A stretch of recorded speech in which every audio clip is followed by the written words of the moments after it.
Good morning, welcome to another video. Richard here.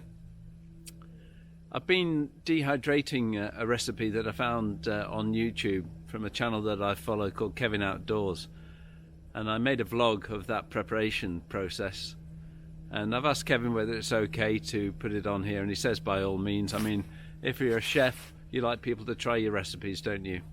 So I'll attach this to the video, but what I'm going to do is I'm going to walk up Pen Y Ghent, one of the 3 peaks here in North Yorkshire, and I'm going to prepare the food at the top, and hopefully that blanket of cloud should have cleared. It is forecast to be a pretty clear day.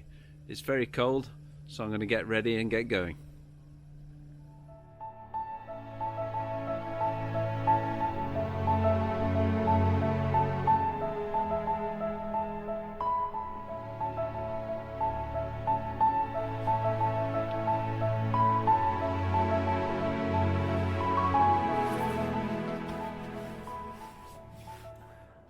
Well, it's time to get all my ingredients ready for dehydrating food. I tried to grow as many of the ingredients as I can in my own garden, so let's get out and do a bit of harvesting. Okay, so here we go. This is my garden, and quite wintry, but that's my banana tree, looking quite good. Don't need these today though. Just have to find my onion tree. Oh, it's a bit sparse this time. Oh, yeah, good. We'll just take that one off there. Looking very nice, very nice. And so now it's time to find some tomatoes.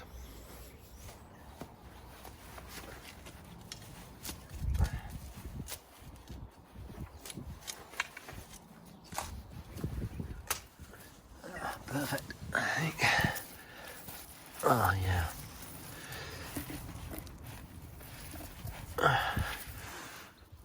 Oh, good. I couldn't work out, I hadn't labelled it, whether these were the chopped tomatoes or the whole ones in this patch of the garden, but luckily it's the chopped ones. Good, good. I'll grow my herbs in this little pot here and just have a little root around. Oh yeah, yeah, that's looking very good. Oh, perfect this time of year. Look at that, just right. Anything else? Just oh, good. Perfect time of year for these as well. Perfect. And finally, my rice tree. We've used this quite a lot this year, so there's not too much. Oh, yeah. Can you see that? We've got a bit there. Oh, good. Not quite enough, but we'll keep looking around. So after all my foraging, I had all the ingredients ready, and it was time to get cooking.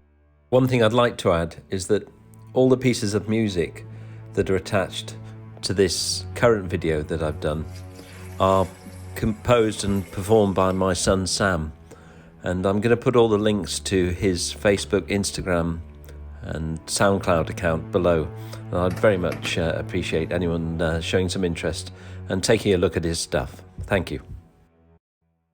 So I made absolutely loads of rice, far too much. Spread it out onto the trays nice and thinly and put it in the dehydrator to dry out.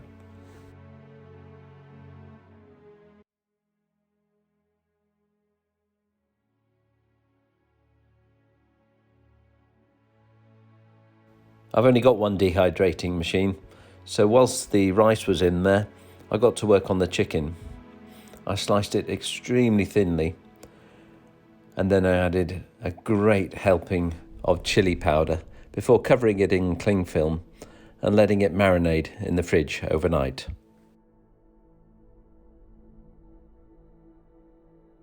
The rice took a little while to dehydrate, but after, well, I think it was about 8 hours, it was ready, and so I transferred this dehydrated rice into a Tupperware pot and got ready for the next stage. I was very keen that the chicken got dehydrated thoroughly. Meat that's not properly dehydrated can very, very quickly go rancid, and that's certainly not what I want to be greeted with once up the top of a hill.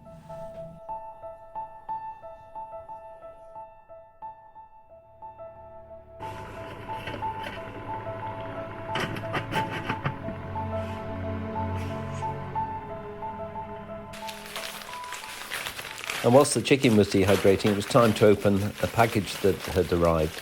I was very excited about this. Oh, it's the small things, isn't it? But I'd ordered some, they're called Mylar foil pouches, and they stood up on their own. And I was going to actually put the meal into here just so that I could add boiling water and eat it straight from the packet.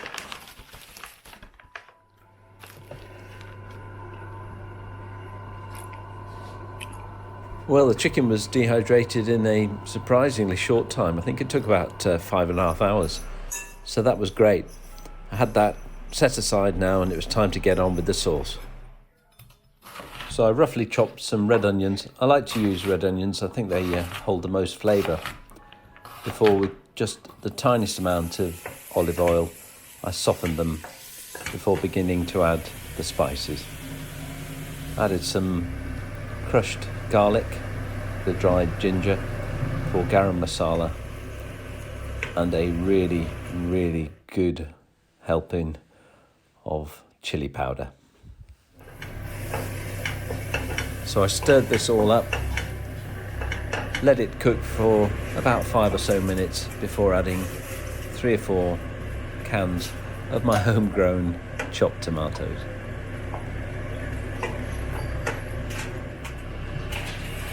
I let this come to a gentle boil, and then I simmered it for about 20 minutes before taking the lid off and adding the cashews and about a tablespoon's worth of malt vinegar. I stirred it all up again, put the lid back on, and then let it simmer for about another 20 minutes as well. After a blitz in the blender,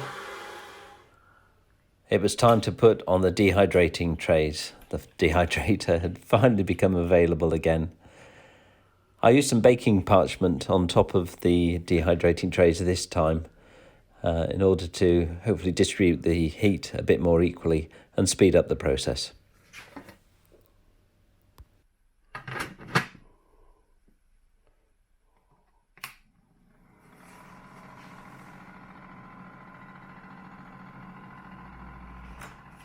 Well, here it goes, let's see.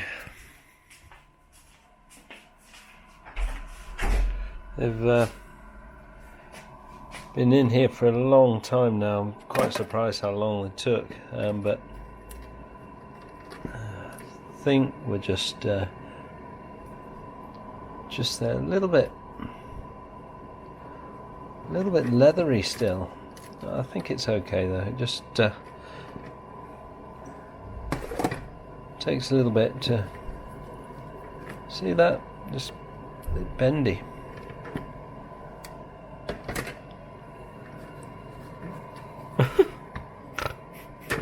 I'm presuming they're ready. I might just give them another hour.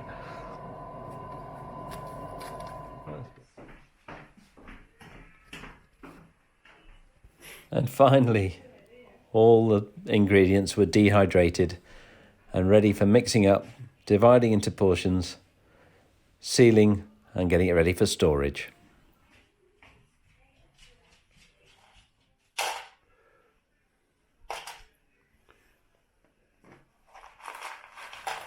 I got about 550 gram portions out of the mixture that I'd made, which was pretty much as planned. Just before sealing, I added a couple of these silicone dry pouches. I don't know really if they'd make much difference with everything being vacuum sealed, but I don't know, it's an experiment. You can never be too sure.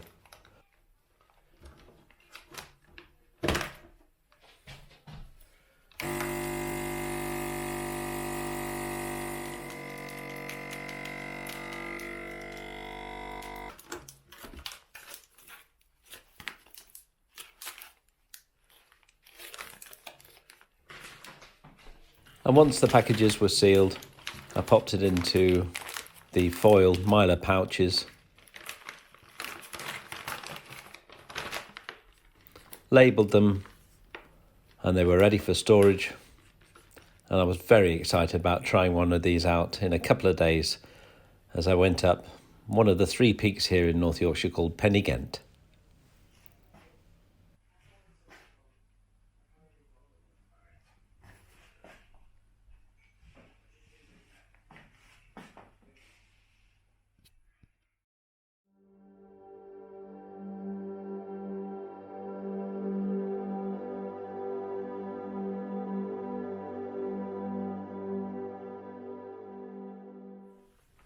Well, here we go. I'm trying out the Osmo Pocket by DJI, and I'm just interested to see how the stabilisation goes whilst I'm walking. It's pretty icy, so I don't want to spend too much time not being able to use 2 hands. So we'll see how we go. But I'll just pan that over there. That's where we're going, up there.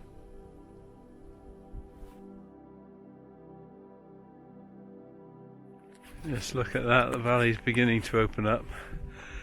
My target is dead ahead there, right in the cloud. But I'm thinking it's more just foggy. I'm hoping so.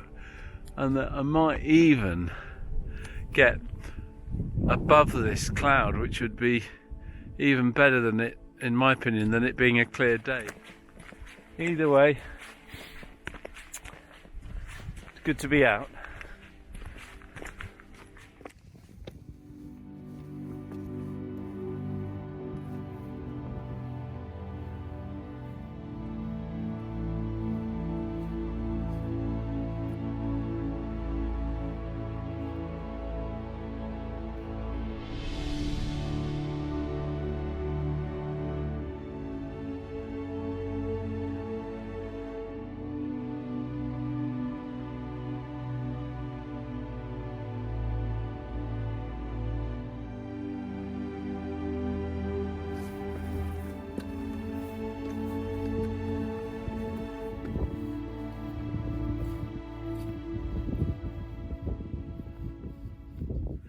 Well, there's the cairn at the top of Pen Y Ghent, and it's not exactly the weather that I was hoping for. Just to look around.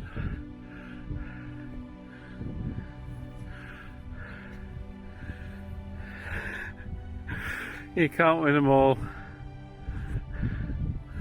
Should have done it yesterday. Absolutely clear day, but it was Sunday, and many of us have got families. Top of Pen Y Ghent nevertheless, and I've been here on a clear day, so I can just picture it myself. Sorry about you guys that haven't been up here, just have to imagine it.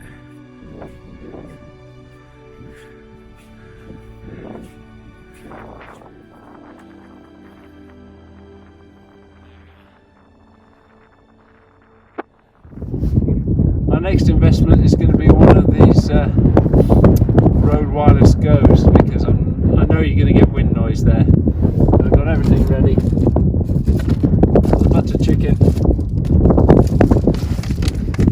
ready to go. So I'll make myself a coffee and we'll get cooking.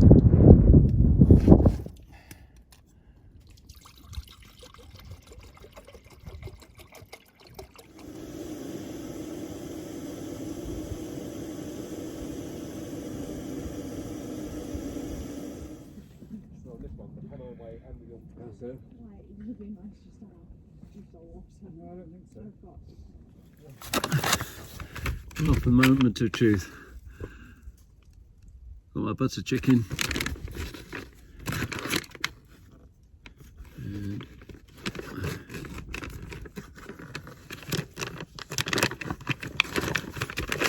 there we go.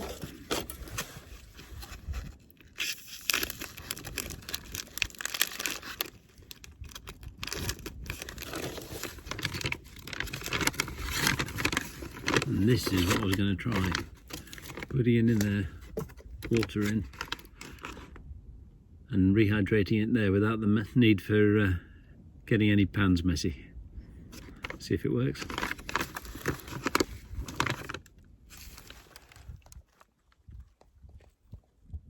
There you go.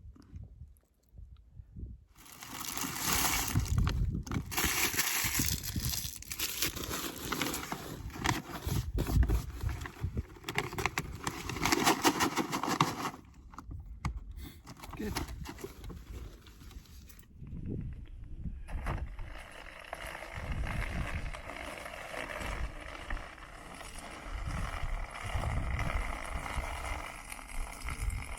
I'm going to give that a stir.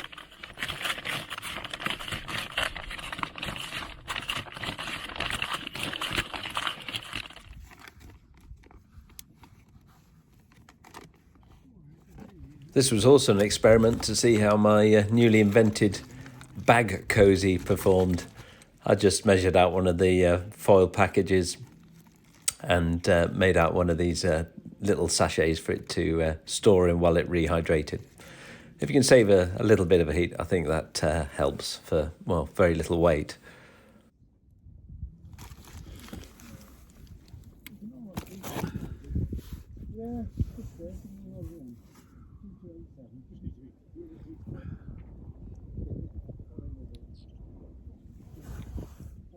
Shot in there.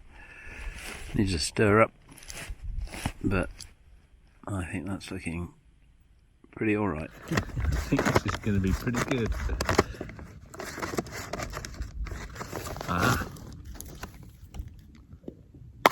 the ghee. Nearly forgot.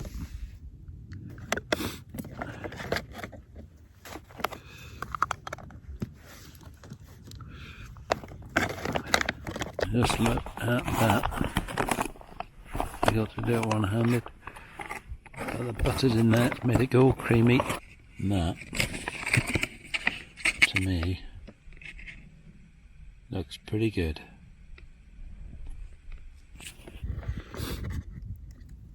Look at that.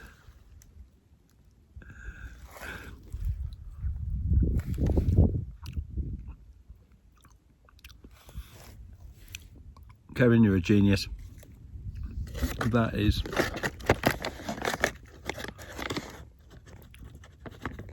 just delicious. Look at that. Sorry, I keep showing that, but that.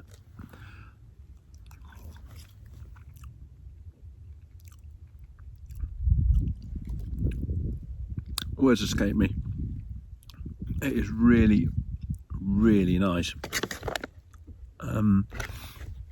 I can see why when I'm watching these things I think, hold off with all the spices that you're putting in, and it seems but when you dehydrate food you do lose a bit of the goodness in that process. You can tell that by the fact that your dehydrator fills the house with the cooking odours, so some goodness is getting away, so you have to heavily spice and heavily herb and season the food, and it's just kept it all brilliantly. I love spicy food, and there's a bit of a bite on the back of my tongue, and just what you want in cold weather like this. But can't complain at that. Kevin's butter chicken. Kevin, you're a genius. Thank you. I'll be using this again.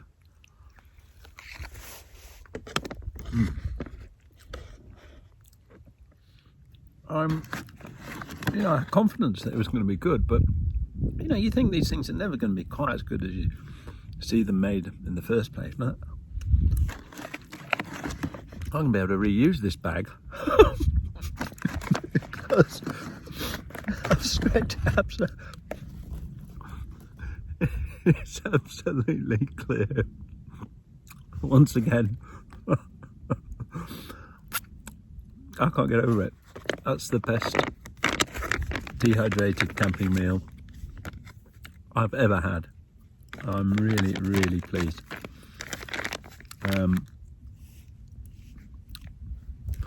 More.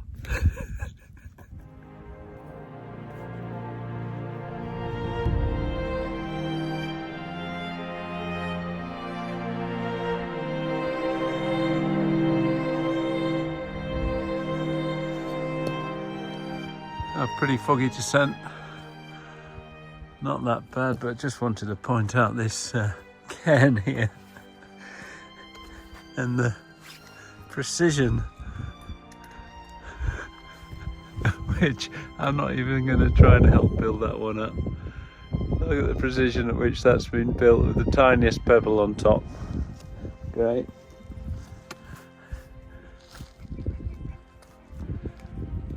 That's a foggy descent. So I really enjoyed that.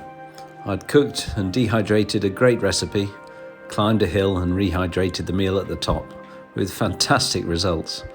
Time to go now, and I'm looking forward to my next adventure.